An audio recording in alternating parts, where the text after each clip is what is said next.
ওয়ামান আযলামু বলেন ওয়ামান আযলামু মিম্মান ইফতারা আলাল্লাহিল কাযিবা ওয়া হুয়া ইদআ ইলাল ইসলাম ওয়াল্লাহু লা ইয়াহদিল কওমাজ জালিমিন। আল্লাহ বলছেন আল্লাহর কোরআনের কথা বর্তমানে থাকার পরও ভিন্ন রাজনীতি যারা তৈরি করবে আল্লাহর বিরুদ্ধে।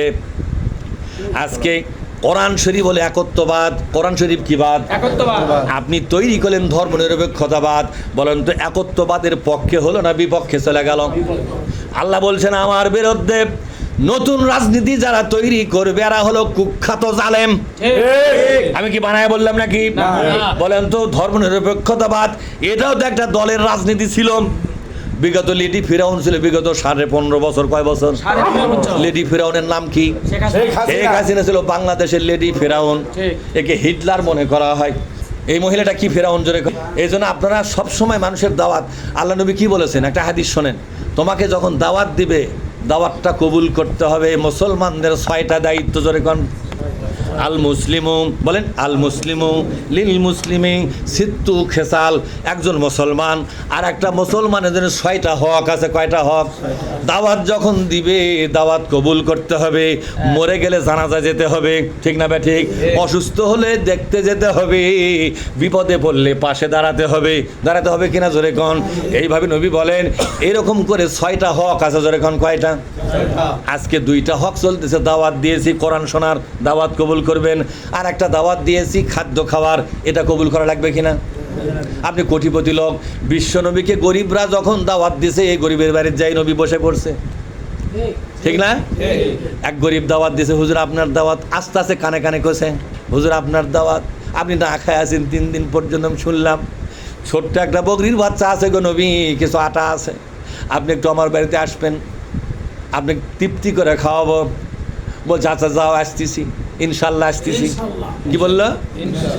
নবী তখন করলো কি, কয়েকশো সাহাবে এসে বললো তোমাদের একটা দাওয়াত আছে আজকে। বলেন তো এই বকরি আর থাকবে ওটি? সবগুলা সাহাবাদেরকে নিয়ে তিনি হাজির। লোকটা কান্না শুরু করেছে, ইয়া রাসূলুল্লাহ, করছে চুপ থাকো। বকরি জব করছো বলে হ্যাঁ করেছি। বকরি কি রান্না করছো? হ্যাঁ করেছি। রুটিগুলো করছে হুজুর যার আটা ছিল রুটি তৈরি করেছি। বলে হলো ঢাকো, এখনই যায় কভার দাও, কাপড় দিয়ে ঢেকে দাও। কাপড় দিয়ে ঢেকে দিল। ইয়া রাসূলুল্লাহ আপনার পেটটা ডানা পিঠের সাথে লেগে গেছে, এটা দেখার পর সহ্য করতে পারিনি। বাড়ির একটা ছোট্ট বকরির বাচ্চা অথবা মেষ বাচ্চা ছিল, ভেড়ার বাচ্চা ছিল, জব করে আপনার জন্য একটু রান্না করেছি, একটু তৃপ্তি করে খাবেন। কিন্তু 300-400-500 লোক নিয়ে হাজির হয়েছেন আপনি। আল্লাহ আমি কি করব? আল্লাহ এখন কী করবো? নবী বললেন ঠিক আছে আসো। সাহাবাদেরকে ডাকলেন, তোমার লাইন হও। সাহাবার লাইন হয়ে গেল, তারাও ছিল ক্ষুধার্ত, তাদের পেটটা পিঠের সাথে লেগে গেছে। বিশ্ব নবীর কাছে খাওয়ার আবেদন করতে সাহস করেনি, যেহেতু নবী তো না খায় আছে, কি খাবার দিবেন? এবার বল তোমরা ক্ষুধার্ত। সাহাবারা সবাই লাইন হও। লাইন হয়ে গেল, এক এক করে ডাকলেন ওমর একটু আসো। ওমর আসলো, আবু বকর আসলো, অন্যান্য সাহাবার আসলো। নবী আমার আল্লাহর দিকে মোতাওয়াজ্জা হয়ে গেলেন, জোরে কোন সুবহানাল্লাহ। রিজিকের মালিক আল্লাহ তাআলা, ওই রিজিকের মালিকের দিকে মনটা ফিরাইয়া দিয়া কি জানো তাকে বললেন, মনের দুঃখের কথা জানালেন, মনের বেদনার কথা জানালেন, সাহায্যের আবেদন করলেন।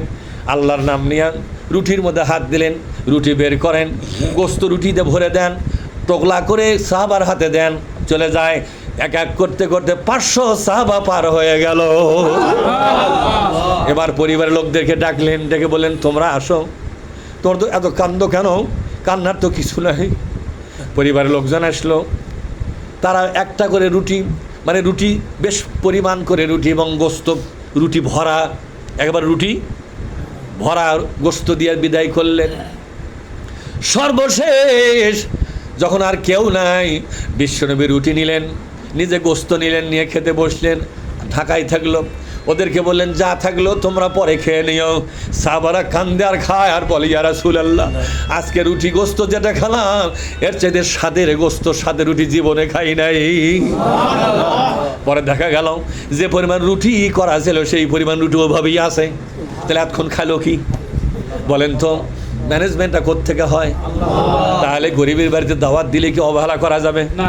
আপনার বড়লোক দাওয়াত দিলে মাল কাছে মেরা দৌড়েন, আর গরিব মানুষ ভ্যান আর রিক্সাওয়ালা ঠেলাওয়ালা কিষান পাট কামলা লোক যদি দাওয়াত দেয়, গুরুত্ব কি ভ্যান খিলেবেন, এই ব্রয়লার খিলেবে তো যাবো না, কথা ঠিক না? ঠিক এরকম জমিদারি প্রথা ইসলামে বৈধ নয়।